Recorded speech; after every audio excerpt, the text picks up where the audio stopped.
Reiki e chakras. Muita gente chega ao Reiki porque tem interesse em saber um pouquinho mais a respeito dos chakras, e muita gente acaba se aprofundando nos chakras através do Reiki e dessa prática. Mas afinal, qual é a relação que existe entre o Reiki e os chakras? E como que isso pode influenciar a prática do Reiki? Vamos saber mais um pouquinho? Fica aqui comigo após a vinheta.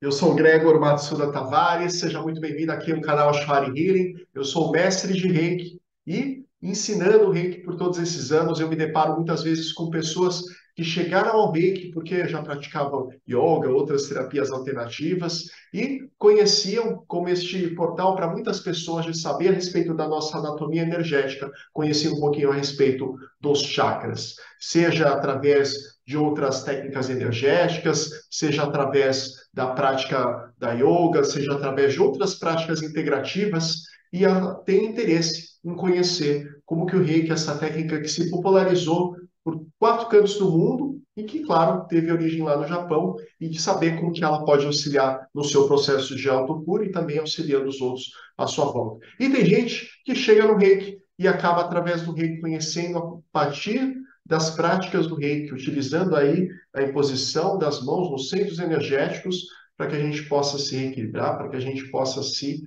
harmonizar, para que a gente possa alinhar os nossos chakras e estar ali de uma forma mais equilibrada, né? Mais conectada com esse nosso ser essencial e nos relembrando dessa nossa conexão com essa fonte maior. E aí os chakras passam a ser fruto, né, desse interesse e da pessoa se aprofundando e talvez expandindo aí para essa anatomia sutil, conhecimento de outros corpos sutis e outros mapas além dos chakras, para se conhecer mais, né, uma forma multidimensional do ser que nós somos, na vivência humana que nós estamos. Mas nós somos muito além deste humano que desperta para a nossa realidade espiritual. Nós somos esse ser espiritual que está vivenciando uma experiência terrena, mas por que não a gente dar esse próximo passo e passar esse ser espiritual que vivencia uma experiência terrena, mas que está o tempo todo se lembrando que é esse ser espiritual, uma experiência espiritual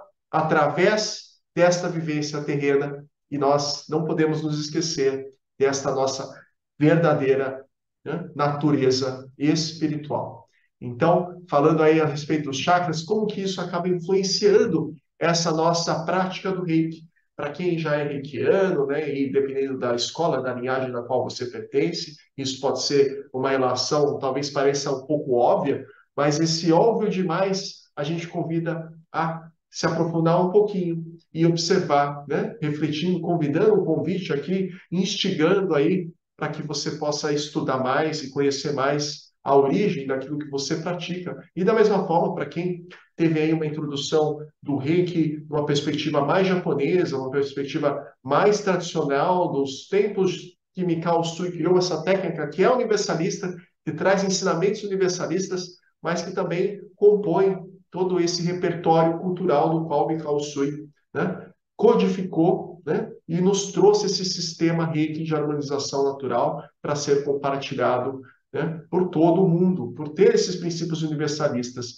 Mas vamos aqui falar um pouquinho dessas diferenças para que a gente esclareça alguns pontos, né? Então, muitas pessoas que se depararam com o Reiki numa perspectiva mais ocidental, vê essa conexão Reiki e chakras de uma forma muito evidente. Mas nem sempre foi assim. Nem sempre foi assim, por quê? Porque quando Mikao Usui criou, né, o sistema Reiki, da forma como nós conhecemos hoje, né? É claro que Reiki, como essa energia universal, ela sempre existiu, mas o que ele nos trouxe é uma metodologia de nos facilitar essa reconexão com essa nossa fonte universal e essa transmissão que não se dá só a partir das mãos. Mas isso é um tema para um outro vídeo.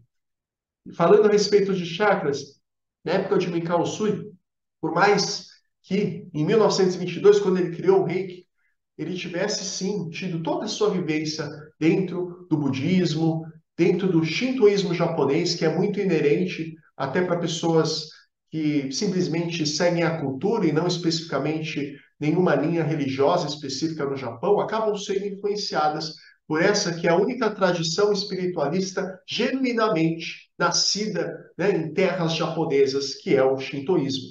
Já o budismo, a gente sabe que ele passou aí na Índia, sua origem indiana, e passou, né, pela China e foi ganhando aí traços taoístas, né, influências do Yin, do Yang, dessas questões da harmonização e chegando ao Japão já numa característica que levou ao Zen, ao budismo Zen, né?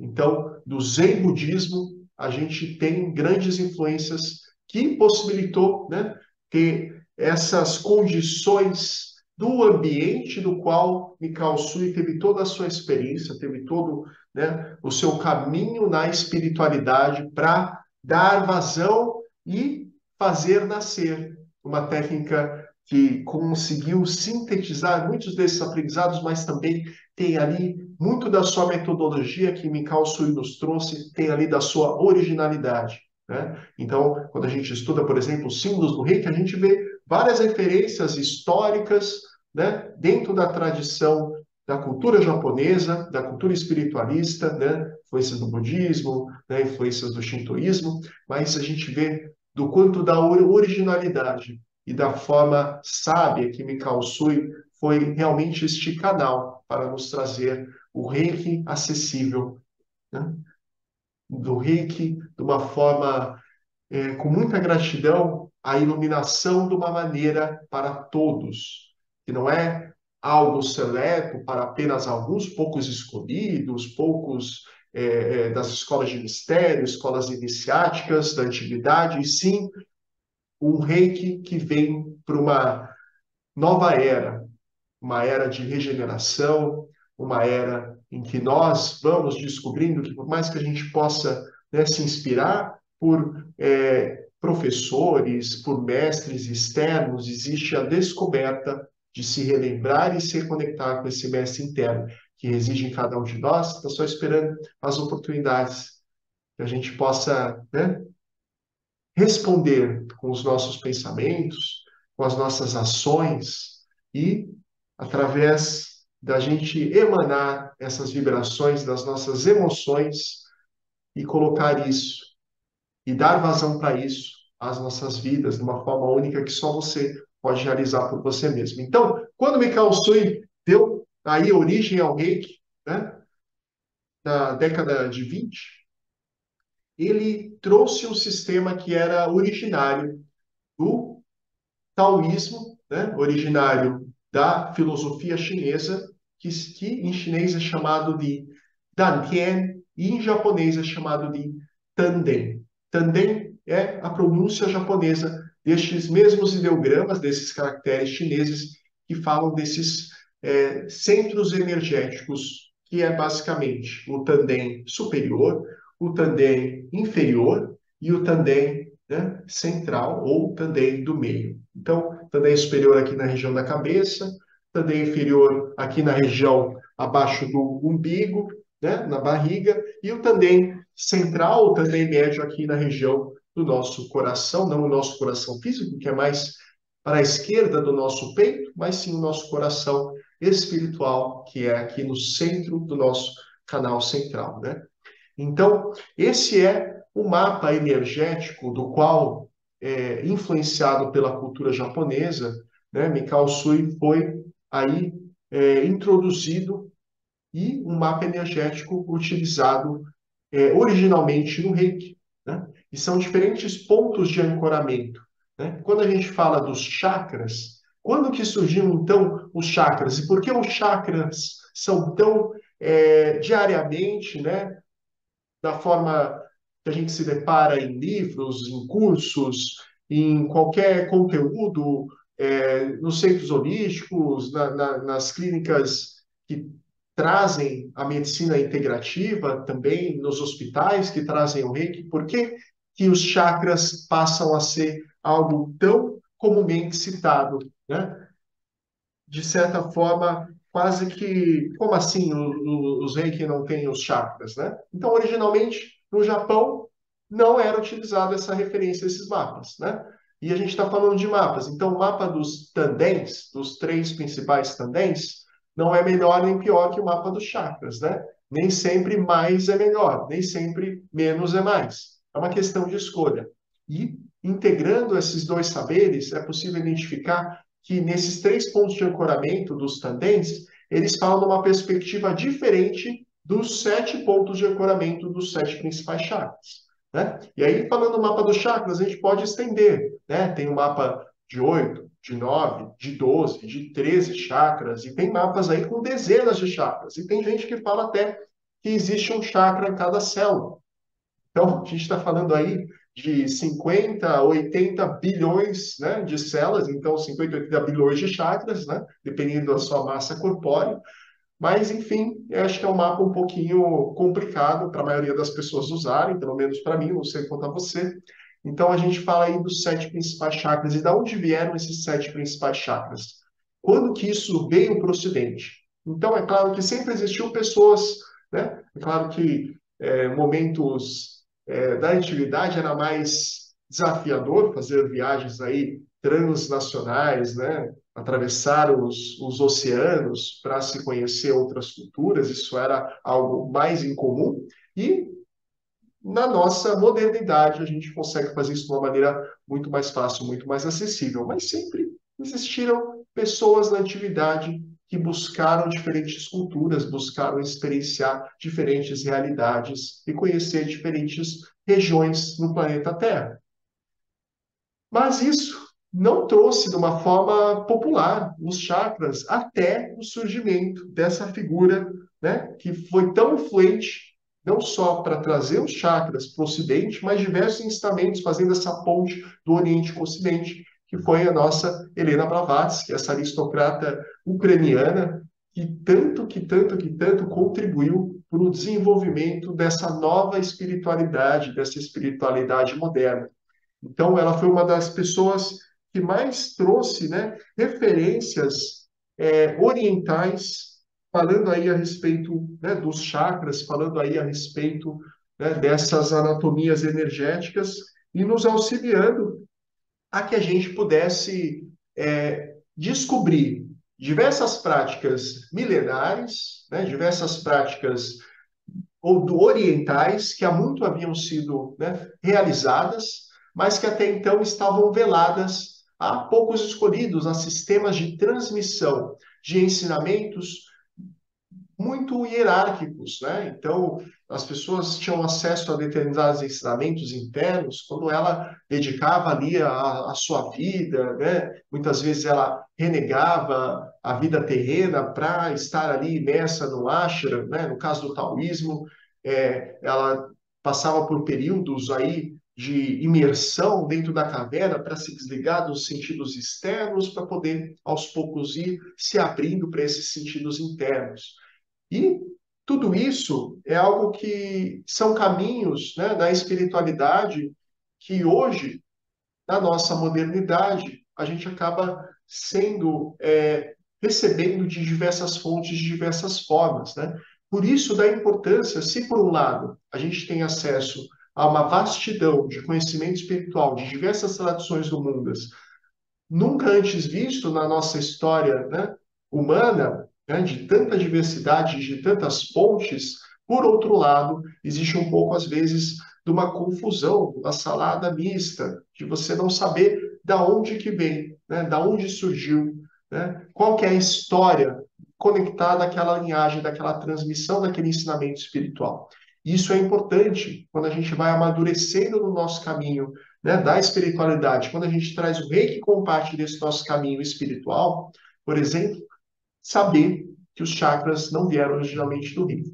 Por que que isso é importante? Porque a gente acaba acolhendo e acaba integrando de uma maneira com mais conhecimento, que nos permite mais autoconhecimento, né?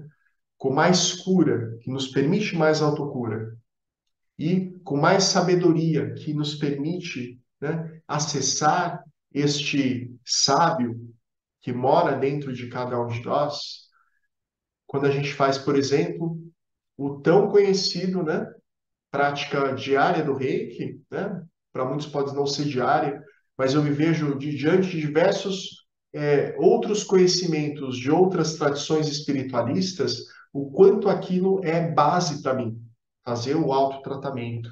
E, no meu caso, e talvez na maioria dos reikianos que nos acompanham aí no Brasil, aqui em Portugal e em outros lugares do mundo, a grande maioria utiliza o mapa dos chakras para fazer esse autotratamento. Então, utilizando aí os 7 principais chakras, alguns mais chakras, né? Então, chakras além, né, do topo da cabeça, então além do coronário, chakras que estão ali bastante além do corpo físico, né? O coronário já um pouco acima do nosso corpo físico, todos os outros com pontos de ancoramento no nosso corpo físico e outros que trazem ali o chakra da terra, então abaixo, né, da sola dos pés e aí vai seguindo em direção ao centro da terra. E tudo isso é válido, mas a maioria das pessoas utilizam os 7 principais chakras como esses mapas para a gente se autocuidar, esse cuidado com a nossa energia. E da mesma forma que a gente, né, uma analogia bastante recorrente na mudança de hábitos, né, falar de escovar os dentes, da mesma forma que a gente tem a nossa higiene bucal e vai lá, escova os dentes para manter, né, eles limpinhos, para não ter cárie, para não ter aí outras complicações da saúde bucal, a gente também é convidado, quando a gente conhece a nossa realidade energética, a trabalhar também a nossa energia para que a gente não precise ter um desequilíbrio excessivo para gerar uma somatização no nosso corpo físico. Quando a gente passa a estudar a anatomia energética, os nossos corpos sutis, a gente passa a ver que o nosso corpo físico é o último a receber.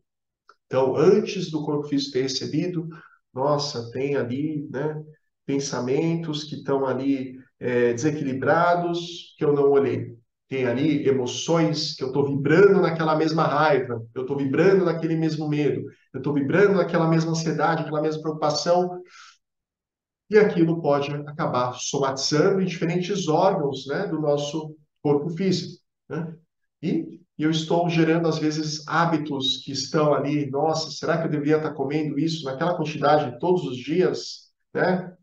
De forma tão inconsciente, né? Então, também questões dos nossos comportamentos que vão, né, trazer para o nosso corpo físico as consequências de pensamentos equilibrados, de emoções é, excessivas, né? Sem o acolhimento, sem o distanciamento, sem o desapego daquilo que parece que a gente é, mas que a gente, com práticas como o Reiki, nos ajudam a ver que a gente é muito além daquilo, que a gente começa a elevar o nosso olhar para o nosso olhar divino.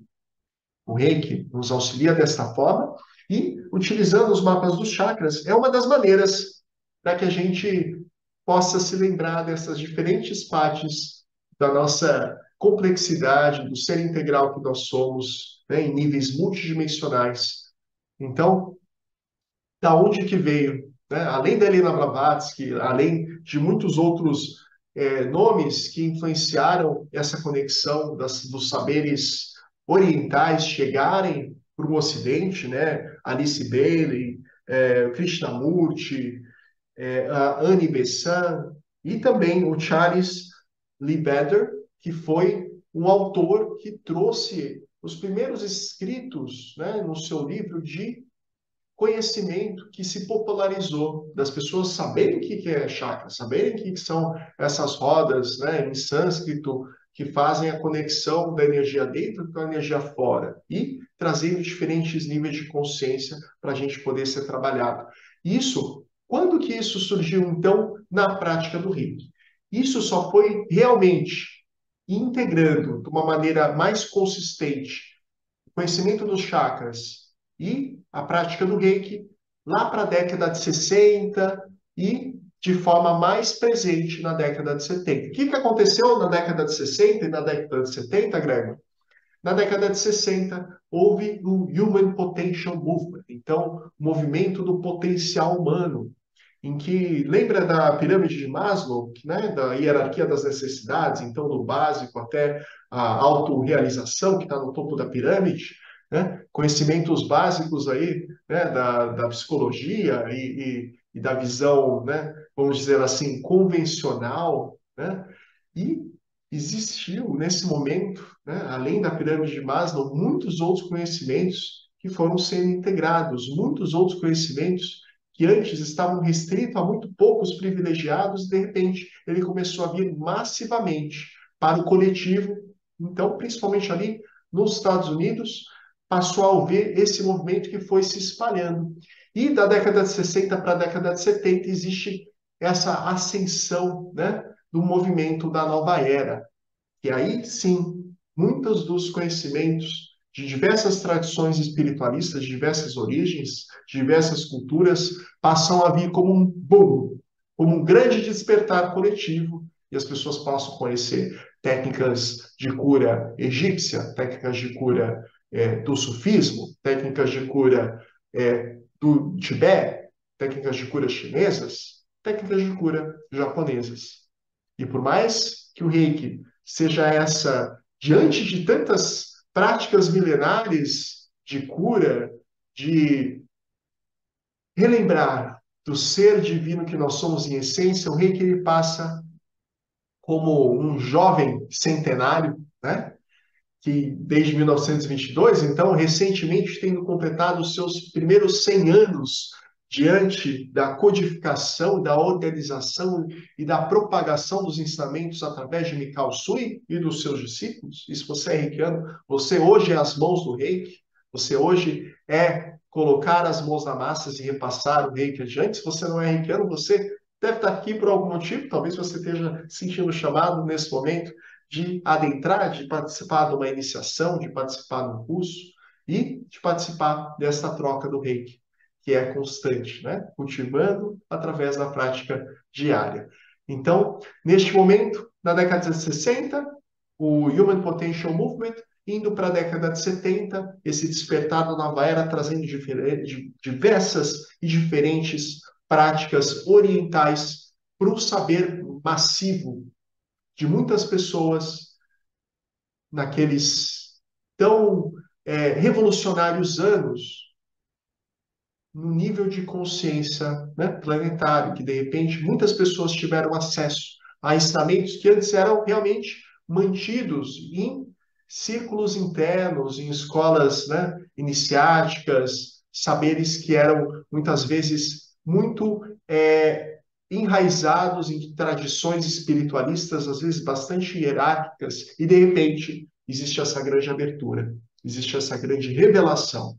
E nesse momento, nesse grande caldeirão de informações, de conhecimento, de saberes tradicionais, existiu dos chakras um mapa que se harmonizou de uma maneira linda, de uma maneira incrível, de uma maneira que respeitou os ensinamentos essenciais de Mikao Sui, mas também possibilitou inserir uma riqueza belíssima, grandiosa, que possibilita a leitura, né, dos chakras e, de forma criativa, de forma intuitiva, dando repertório, dando container receptivo para que a cura viesse de uma forma mais clara, mais direcionada, né? Trazendo esta grande riqueza. Isso é muito belo, isso é muito bonito, trazendo a força, por mais que a gente saiba que os chakras vêm, né, da tradição indiana, vem lá, né, das escrituras sagradas, né, dos Vedas, existiu toda uma incorporação, uma integração desses saberes dos chakras dentro da tradição ocidental, né, espiritualista. Então, só um exemplo aqui muito rápido.